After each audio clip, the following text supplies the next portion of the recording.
Olá pessoal, meu nome é Bruno Henrique e hoje eu vou apresentar uma talk chamada Revisão de Código, Expectativas, Resultados e Como Melhorar. Nessa talk eu apresento algumas expectativas que nós temos para uma revisão de código, os resultados reais obtidos e com isso em mãos, algumas dicas para melhorar o processo de revisão. Essa talk ela foi dividida em 5 sessões, onde de maneira complementar nós vamos passar por cada uma delas, entendendo alguns dos cenários que nós temos em uma revisão de código. Na primeira sessão chamada O que é, eu explico de maneira breve, para aqueles que talvez estejam entrando nesse contexto agora, o que é uma revisão de código. Na segunda, O que esperamos, eu apresento as expectativas dos desenvolvedores de uma revisão de código, ou seja, o que esperamos como resultado. A terceira, chamada Resultado Atual, traz, com base em pesquisas, quais são os resultados reais de uma revisão de código. Na quarta, Impedimentos, eu comento um pouco sobre os principais impedimentos de uma revisão de código, e em cima disso, mostro algumas ações que podem ser tomadas. E por último, nós temos a quinta, Qual a importância, onde eu comento o quão importante é uma boa revisão de código. Beleza, vamos para a nossa primeira sessão, o que é. Então eu vou dar uma breve explicação do que é uma revisão de código para podermos entrar no tema. A revisão de código é uma atividade de garantia de qualidade de software na qual uma ou várias pessoas verificam um programa, principalmente visualizando e lendo partes de seu código-fonte, e o fazem após a implementação. Então nós, devs, somos contratados para resolver problemas, e para isso nós escrevemos código. E a revisão de código é uma avaliação realizada em cima do código que foi feito, onde uma ou duas pessoas, com base em conceitos pré-definidos, como regra de negócio, padronização, diretrizes definidas pelo time, avalia esse código e verifica se ele está de acordo com esses conceitos. Durante esse processo, o revisor e o dono do código revisado conversam para chegar à aprovação desse código, ou seja, a junção dele com outras implementações. Beleza? Creio que isso é o suficiente para termos uma introdução ao tema. Agora nós vamos para a próxima sessão, chamada O que esperamos. Então, o que nós esperamos do resultado de uma revisão de código? O que vai ser avaliado? Eu vou aprender? Vou ensinar? O que eu quero em retorno desse processo? Esse processo de criação, de discussão, de aprovação. Para nós abordarmos esse tema, o que esperamos de uma revisão de código, eu vou usar como base um artigo da Microsoft, pois nesse estudo, a Microsoft realizou uma pesquisa sobre revisão de código com o time de desenvolvimento deles, e o resultado dela traz pra gente algumas respostas. O título desse artigo é Expectations, Outcomes and Challenges of Modern Code Review, foi criado pelos autores Christian Bird e Albert Bocelli, publicado pela IEE, e por mais que seja de 2013, nós vamos ver que os dados apresentados são válidos ainda hoje. Esse artigo tem as seguintes seções apresentadas na tela. Para responder a nossa pergunta, o que esperamos de uma revisão de código, nós vamos utilizar os dados coletados da seção 3 e 4 do artigo, que são metodologia e por que devs fazem revisão de código. Por mais que o nosso foco seja na seção 4, eu acho válido explicar, rapidamente, quais os métodos utilizados para chegar aos resultados que vão ser apresentados, pois isso vai dar base para vermos isso de uma forma mais séria, para vermos que os resultados apresentados são válidos. Nessa pesquisa, os seguintes métodos foram utilizados em sequência para chegar nos resultados que nós vamos apresentar à frente. O primeiro foi análise de estudos prévios. Então foi utilizado estudos de code review já feitos anteriormente para identificar as dores e objetivos existentes para esse estudo. Em segundo, foi feita observação e entrevista com desenvolvedores. Então houveram entrevistas de 40 a 60 minutos com os desenvolvedores. Em terceiro lugar, eles aplicaram ordenação de cartões, card sort, em cima das entrevistas. Então as entrevistas realizadas na etapa anterior, número 2, foram anotadas em cartões e estes foram agrupados em assuntos, e os assuntos foram divididos em categorias. Em quarto, nós temos ordenação de cartões em comentários de revisão de código. Ou seja, O mesmo processo realizado na etapa 3 foi utilizado em cima de comentários de revisão de código existentes. Em quinto lugar, foi feita a criação de um diagrama de afinidade.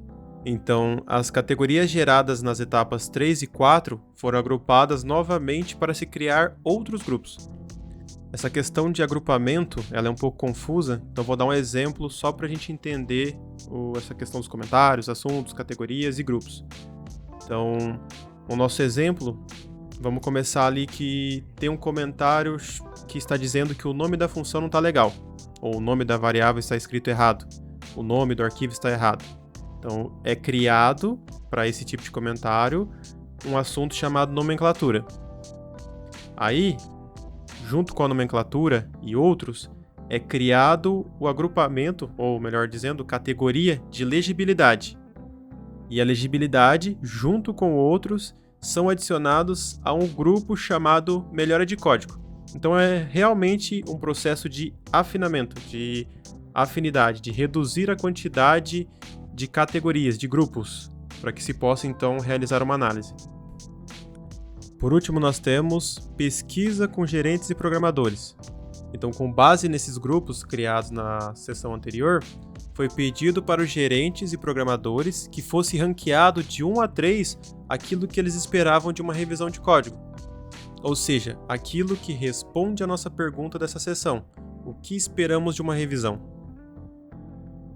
Como resultado, nós temos um gráfico com os rankings escolhidos, onde o primeiro lugar se encontra em preto, o segundo em cinza e o terceiro em branco. Neste gráfico, nós temos em sequência as seguintes motivações. Em primeiro, encontrar defeitos ou bugs, ou seja, verificar se o código implementado gerou alguma quebra no sistema. Em segundo, nós temos melhora de código, que são comentários ou alterações sobre o código em termos de legibilidade, consistência, remoção de código morto ou etc. Mas nada que envolve correção ou defeitos. Em terceiro, nós temos soluções alternativas, que são sugestões de alteração que levam à mesma solução, só que de uma maneira diferente. Em quarto, nós temos transferência de conhecimento, que é aprender ou ensinar. Em quinto, conscientização do time, que é deixar a equipe ciente das direções tomadas pelo código, pela base de código. No lugar número 6, nós temos melhorar o processo de desenvolvimento. Em sétimo, evitar quebras de build. Em oitavo, compartilhar propriedade do código. Em nono, rastrear lógica. E em último, avaliação do time. Eu creio que como resposta à nossa pergunta inicial, quais os objetivos de uma revisão de código, nós podemos utilizar os 4 primeiros tópicos, pois são os que a gente mais vai lidar no dia a dia.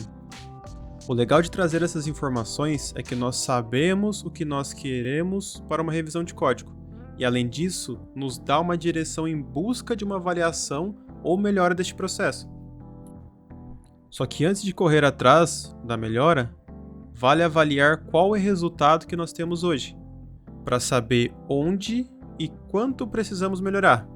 E é aí que entra a nossa terceira sessão, onde nós buscamos o resultado real de uma revisão de código. Você lembra da metodologia de pesquisa utilizada no artigo? Onde, com base na quarta etapa, foram analisados comentários de revisões reais? A Microsoft, com esses comentários, conseguiu obter o resultado da experiência real de uma revisão de código, ou seja, o que realmente obtemos de uma revisão.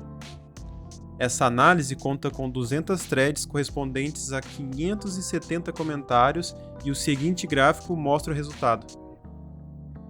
Em primeiro lugar, como resultado real de uma revisão, nós temos melhoria de código, em segundo, entendimento, em terceiro, comunicação social, em quarto, defeitos, em quinto, impacto externo, em sexto, teste, em sétimo, ferramentas de revisão, em oitavo, transferência de conhecimento e em nono, diversos, que é todo o resto.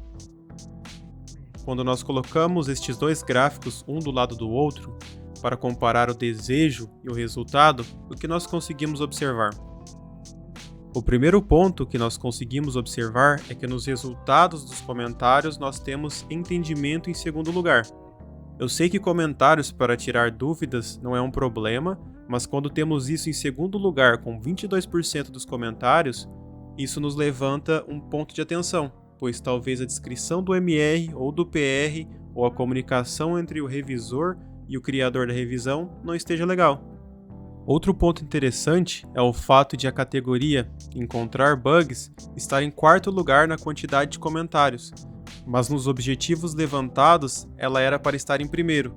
Então, o que aconteceu? Por que tem tão poucos comentários sobre isso? Enfim, esse gráfico nos mostra que temos uma discrepância entre aquilo que é esperado de uma revisão e o que de fato é obtido como resultado, apontando assim alguns problemas/processos que nós precisamos melhorar.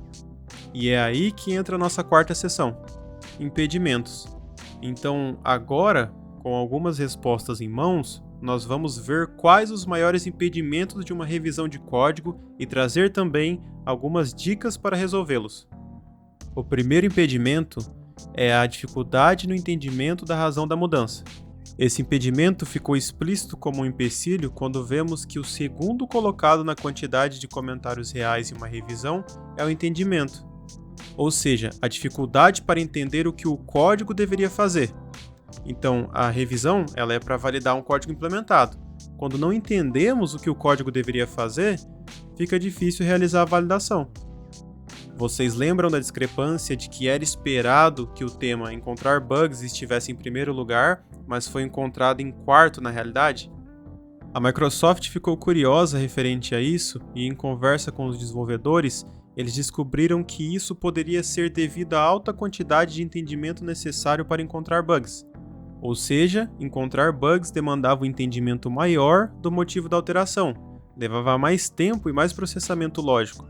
Mas isso era só uma tese e eles precisavam comprovar isso primeiro. E para isso eles fizeram uma pesquisa para saber a quantidade de entendimento necessário para cada categoria de comentário. O resultado vocês podem ver na tela.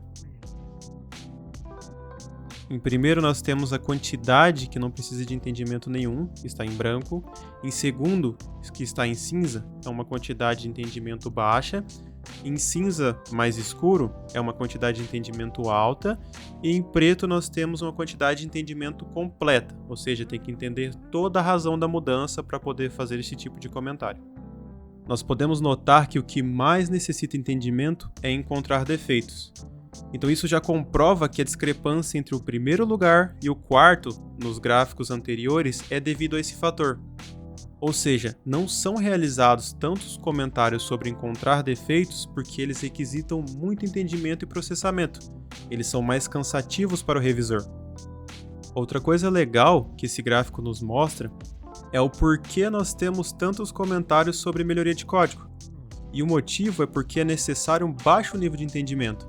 Se nós olharmos para o gráfico, é possível ver que a barra cinza e a branca é bem alta para Code Improvement, que é melhoria de código.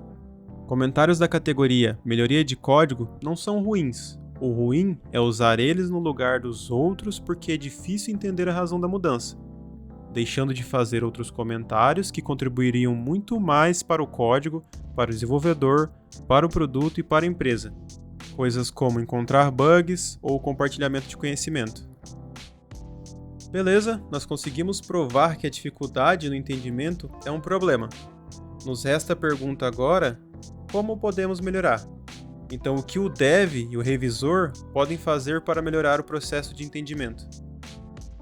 Para melhorar esse processo, eles podem, em primeiro lugar, criar uma descrição sucinta do MR.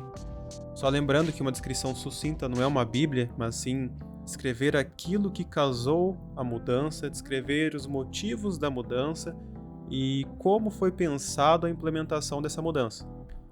Algo interessante nessa etapa é conversar com as pessoas que vão revisar o código, pois quando você conversa com elas, você entende o nível de conhecimento que elas têm da base do código que vai ser revisado, você conhece qual é o nível de conhecimento delas com base geral, ou seja, qual nível elas estão, e isso te dá uma noção melhor para descrever o MR para elas. Então você foca nos pontos específicos que você acha que elas vão ter dificuldades.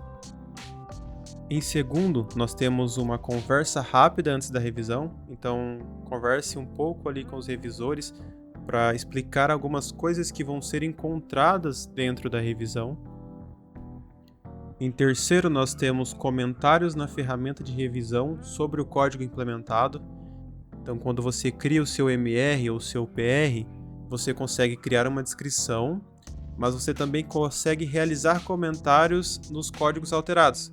Então, às vezes, há mudanças ou coisas específicas de um arquivo que seria interessante comentar na parte específica que essa alteração foi feita. Igual comentar em uma função, por que ela foi implementada, qual é o objetivo dela. Isso, claro, em coisas complexas, mas é uma sugestão válida. A quarta dica ela é um pouco mais voltada para o revisor, que é utilizar um checklist das coisas padrões que podem ser encontradas.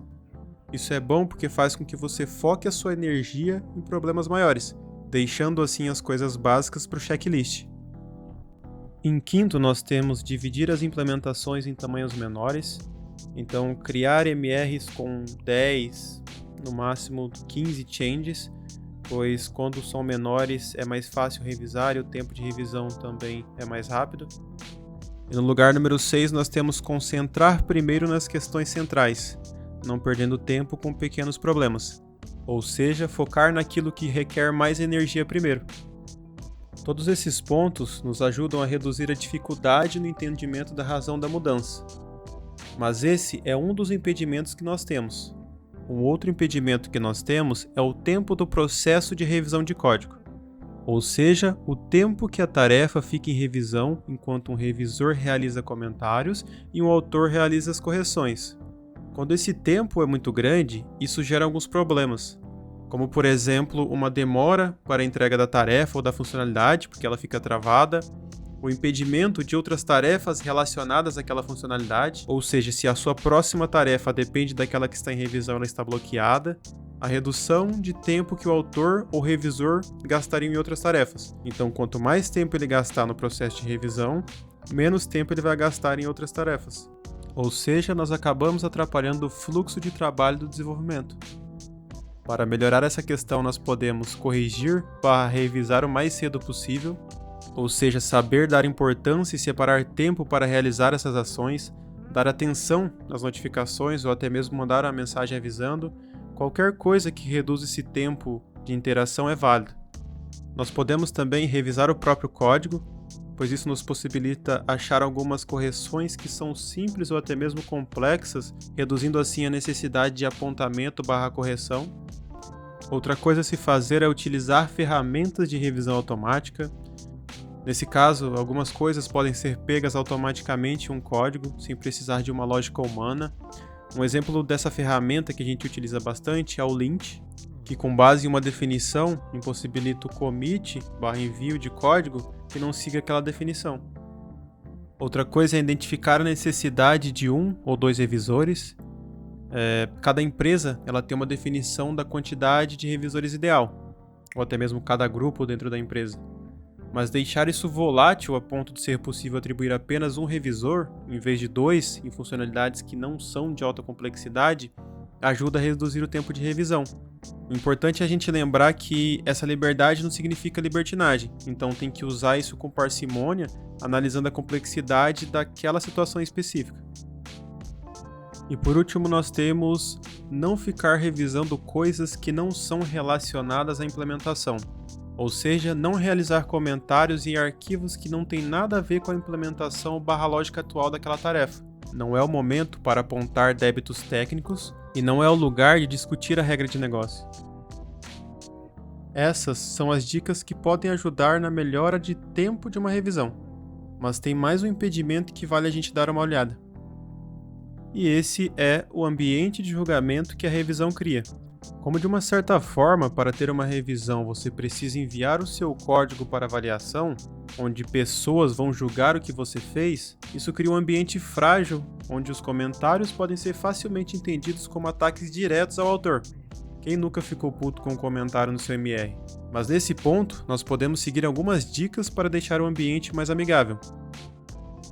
Sendo estas: fazer perguntas em vez de demandar mudanças, E essas perguntas elas têm que ser positivas. Então você não vai comentar algo como por que você simplesmente não fez essa implementação, não utilizou essa função, não fez de tal maneira, pois isso é incisivo, meio que você impõe que tinha uma solução óbvia.